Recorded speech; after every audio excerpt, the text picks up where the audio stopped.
你要发滕州，那是真牛逼。1952年，山东滕州天齐庙的废墟上，几个铁匠铺合伙办了一家小厂子，造锄头、犁铧、铁锅。72年后，同一片土地上走出了能和日本、德国正面较量的人工智能机床。当年造农具的小厂子，如今让日本机床企业每天翻着报纸看焦虑，这不是运气，是滕州人用70年时间硬啃下了中国机床行业最难啃的那块骨头。先说一组数字，滕州在山东南部，隶属枣庄，面积1495平方公里，人口176.5万，是山东省人口最多的县级市。就这么一块地方，聚集了400多家机床及配套企业，年产机床20多万台。全国每10台中小型钻洗床有8台产自滕州，产品卖到90多个国家和地区。国家给了滕州2个身份：全国唯一的中国中小机床之都，还有全国唯一设在县级市的国家机床产品质量监督检验中心。这个检验中心一般都设在省会或直辖市。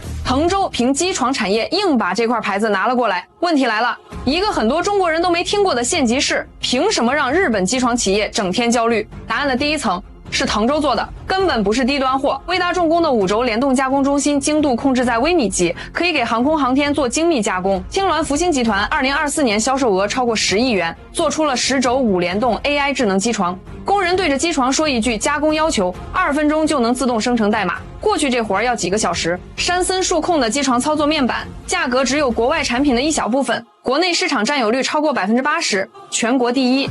三和机械做锯床，是全国最大的锯床出口企业，但这些企业不是凭空冒出来的，他们背后都站着1952年那家老国企鲁南机床厂，这是新中国第一批机床骨干企业。他造过印在第3套人民币上的 C6201普通机床，是那个时代中国工业的功勋厂。1968年，一个叫徐龙泉的年轻人从北京航空学院毕业，回到滕州，进了鲁南机床厂。1980年代初，他35岁被推上核心领导岗位。此后几十年就干一件事，不让这家厂垮掉。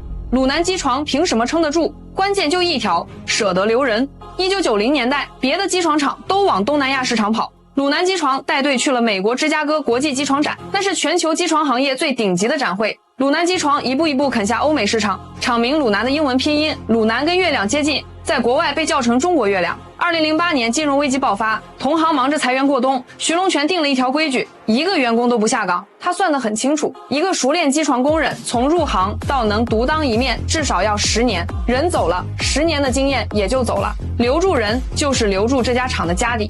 真正让滕州变成机床之都的，不是鲁南机床一家做大，而是这家老厂不断有人走出去，各自开公司，各自做大。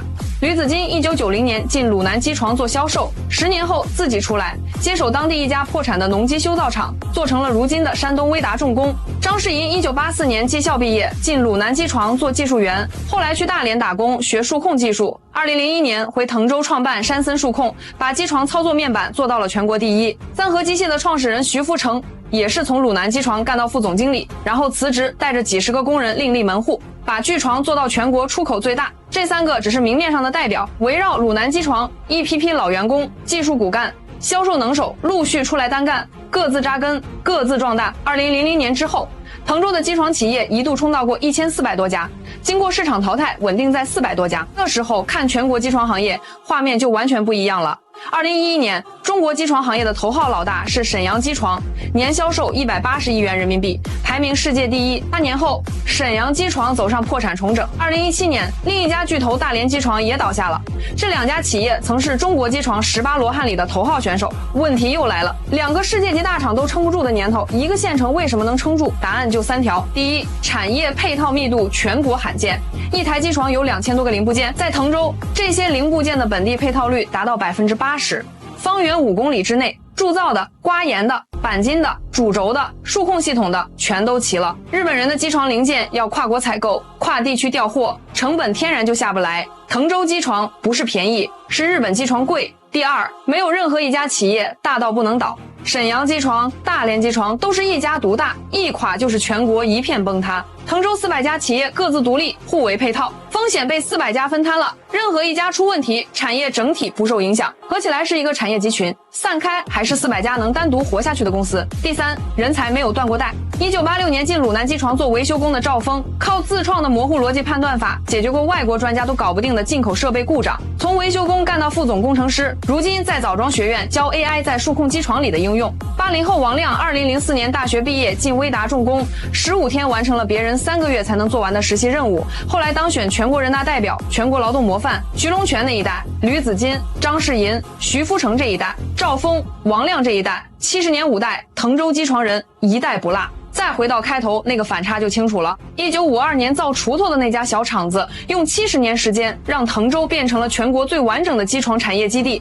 而在2025年，中国机床出口287亿美元，全球市场占比21.6%，第一次超过德国，日本排第3。中国机床出口第一次登上世界第1。这个第1里，滕州出了不能忽视的一大份力。这不是一个现成的奇迹，是中国机床行业过去70年最难看清也最结实的一条突围路径。